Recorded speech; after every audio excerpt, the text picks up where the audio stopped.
आजको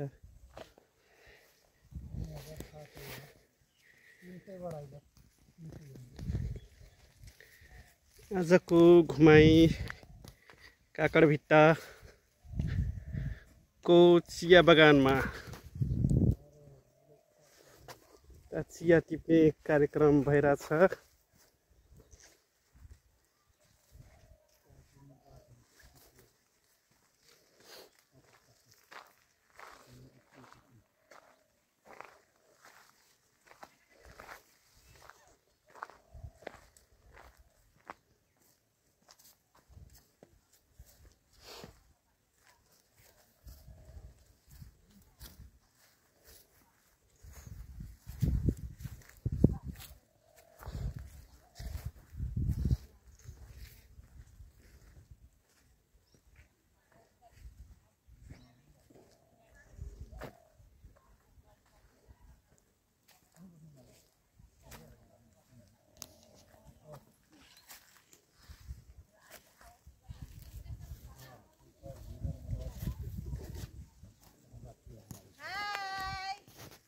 hi hello हजुर हजुर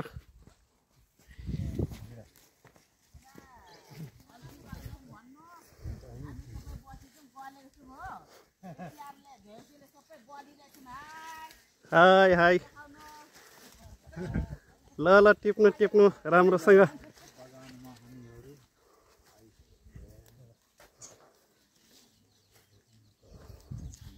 पनि बोकेर काट्नु पर्छ नि फोटो तान्नु पर्छ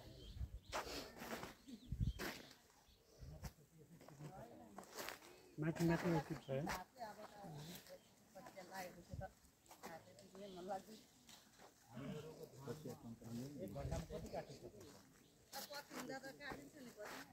यो अनुमानले एक घण्टामा त कति भयो भने कति भयो भने त सक्छ खाने एक घण्टामा त्यसो हो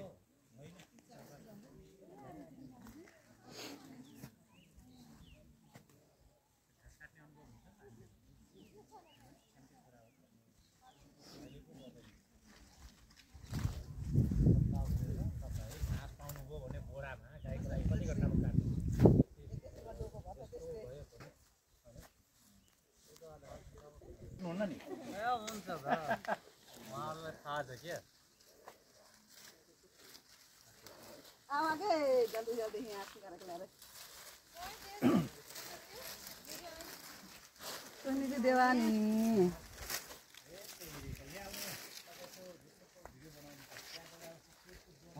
यताको लिनु न यताको यता मान्छेहरु कहाँबाट आउनु भएको हामी त मेचीदेखि महाकालीसम्मका सबै हजुर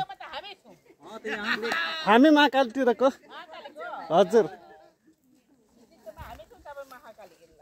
मेचीका पनि र यहाँ छ नि सबै साथीहरु हुनुहुन्छ यता मेचीको पनि हामी महाकालीतिरको मेचीतिरको त होइन जस्तो लाग्छ महाकालीकै हो यस्तै हो हाम्रो त धान छैन धान फल्दैन हो हजुर हाम्रोतिर धान फल्छ यतातिर चिया फल्ने रहेछ बोल्दै हुनु न बोल्दै सुन्छ पति टिप्नु पर्छ हो पति बेलामा त 30 किलो पुरानो पर्छ पुरानो भन्छ हाफ हाल्छ एकजना अरु भन्नु न एकजना अरु जे भने पनि मिल्छ यस्तै हो हाम्रो हाम्रो त यही हो अरु भन्नु न अरु चेन्ज गरेर कुरा भन्नु न आजदेखि काममा लाग्यो आजदेखि नमस्कार म किरण राजवंशी विराटनगरदेखि आएको छु यहाँ हामी हजुर आएको छौं यहाँ चिया बगान हेर्दै हुन्छ यहाँहरुले जताततै यतातिर हामीले आँखाले भ्याउन्जेल चारैतिर चियाको बगानै बगान छ हजुर काम त कामै गर्नु पर्यो खाली दृश्य पनि हेर्न सकिन्छ हामीले कहिलेकाहीँ बोर हुँदाखेरि वा कहिलेकाहीँ अल्छी लाग्दाखेरि यो रमणीय दृश्य हेर्नको लागि हामी यस ठाउँमा आउन सक्छौं र यहाँ हामीले चियाको बोट त हामी धेरै ठाउँमा हेर्यौं धेरै अनि उहाँसँग हामी केही कुराहरू सोध्ने छौं दिदी हजुरको शुभ नाम मुनिया मुण्डा अनि हजुरको घर यतै हो हजुर अनि पेशा हजुर यही गर्नुहुन्छ कि अन्य पनि केही गर्नुहुन्छ यही पेशा गर्नुहुन्छ अनि यो चाहिँ मुनिदेखि किन काट्नुहुन्न मुनिदेखि अब ज्वरै आउँछ त ए जरै आउँछ है अनि यो चाहिँ माथि माथि मात्रै यो यो पलाएको भर्खर भर्खरको टुसाहरू मात्रै काट्दै हुनुहुन्छ आफ्नो सबै काट्यो भने त सबै आउँछ अर्को राउन्ड पत्ती नि हुँदैन अनि यो माथिको त्यो के कसरी दिनुहुन्छ? केजीको हिसाबले तपाईँहरूले काट्नुहुन्छ कि रोजीको हिसाबले काट्नुहुन्छ कि कुन तरिकाले काट्दै हुनुहुन्छ? ठेका छ 30 किलो। हजुर, ठेका पुऱ्याउँदा 30 किलो अनि 500 रुपैयाँ पाक्छ दिनभरि। अनि दिनभरिमा 30 केजी पुऱ्याउनु पर्यो अनि 500 रुपियाँ हजुरले पाउनुहुन्छ। हजुर। अनि हामी हेर्दछौँ उहाँहरूले दिनमा 30 केजी पुऱ्याउनै पर्ने हुन्छ ताकि उहाँको ज्याला 500 रुपियाँ उहाँको ठेका अनुसार हुने गर्दछ। अनि उहाँहरू चाहिँ अब यो 30 केजी चाहिँ हजुरले दिनभरिमा काट्नुहुन्छ कि एकै घन्टामा पनि काट्न सक्नुहुन्छ? पत्ती हुँदा त 1.5 घन्टा लाग्छ ठेका पुऱ्याउन। अनि उता उब्रेको चाहिँ 3 रुपियाँ किलो दिनुहुन्छ। पत्ती हुँदाखेरि जति सक्दो छिटो काटेर बाँकी प्रति केजी 3 रुपियाँको दरले उहाँहरूले ठेकाको हिसाबले उहाँहरूले गर्दै हुनुहुन्छ। अनि यो 12 मासै तपाईँहरूले काट्नुहुन्छ कि सिजन अनुसारको हुन्छ? सिजन अनुसार अब मुन्सुर लागेपछि हामीलाई कलम काट्नुपर्छ। कलम पाताङ। कलमी चाहिँ कसरी काट्नुहुन्छ? यो अब कलम देखाउन मिल्छ? छुरी छैन। अब यसरी कलमको दागी लगाइदिनुहुन्छ होइन। अनि त्यही दागी अनुसारले चाहिँ अब हामी काट्नुपर्छ। कचियाले त हुँदैन कलम छुरी। कचियाले हुँदैन है? ठिकै छ। हामी यहाँ हेर्दछौँ उहाँले कलमी पनि गर्नुपर्छ। यो कलमी गर्दाखेरि त्यसमा रोजी पाउनुहुन्छ कि यसरी नै ठेका नै हुन्छ? ठेका नै दिन्छ है? यो टोटल यो जति पनि छ कति हेक्टर कि बिघा कि रोपनी कि कसरी छ यसमा? यसमा बिघा छ निजहरू मात्रै छन् पार्मिटी। बिघामा अरू छन् उता तलतिर। अनि यो चाहिँ खास यो चिया बगान चाहिँ कसको हो?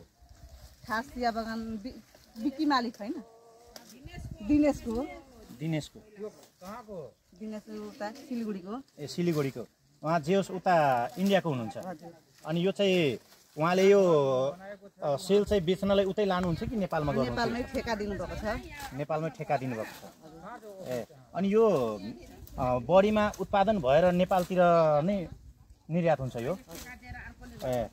हुन्छ। हामी धेरै धेरै धन्यवाद दिन्छौँ। हजुरको के नाम भन्नुभएको थियो? मैले नामै बिर्सेँ। मुनिया मुन्डा दिदीले हामी धेरै धेरै धन्यवाद दिन्छौँ। उहाँले केही कुराहरू हाम्रो मार्फत हामीलाई जानकारी दिनुभएकोमा। अनि यो जुन हामी हेर्छौँ यसको औषधिहरू पनि बन्छ भनेर मैले सुनेको हो। औषधि कहाँ बन्ने औषधि पनि बनाउँछ होला हामी थाहा भएन। उहाँहरूलाई चाहिँ थाहा भएन। हामी धेरै धेरै धन्यवाद दिन्छौँ। अझै पनि हामी यहाँ हेर्दैछौँ हाम्रो दिदीबहिनीहरू यता हुनुहुन्छ। उहाँहरूसँग पनि हामी केही कुराहरू सोध्नेछौँ, जानकारी लिनेछौँ। हस् त अहिलेको लागि म किरण राजवंशी विराटनगरबाट। हस् त धन्यवाद, नमस्कार।